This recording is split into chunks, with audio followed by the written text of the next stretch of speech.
Hello viewers, welcome to my botanical blaze. আশা করি আপনারা সবাই ভালো আছেন, আমিও ভালো আছি। এই যে দেখুন, এটা আমার দুই ভ্যারাইটির চন্দ্রমল্লিকা। এই গাছ দুটোই আমার গত বছরের গাছ। দেখতে পাচ্ছেন ফুলের ডিজাইন কত সুন্দর।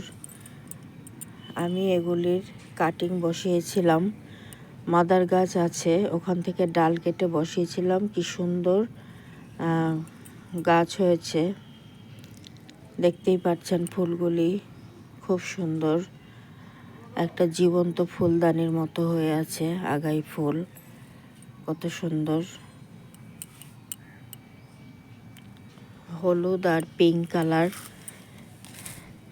এই গাছগুলো আমি বসিয়েছি 50% বাগানের মাটি, 30% গোবর সার, 20% কোকোপিট দিয়ে মাটি তৈরি করে সেই মাটিতে গাছ প্রতিস্থাপন করেছি।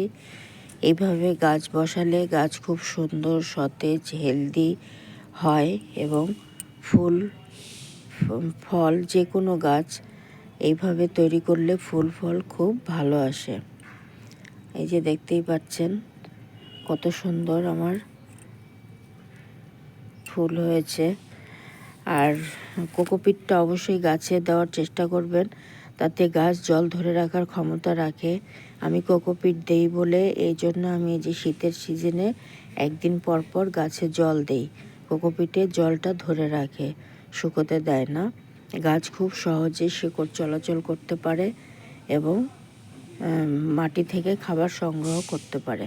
সপ্তাহে সপ্তাহে খোল ভেজানো জল দেই, এতে করে ফুলের সাইজ বড় হয়, সঠিক কালার আসে, সুন্দরভাবে ফুল ফোটে।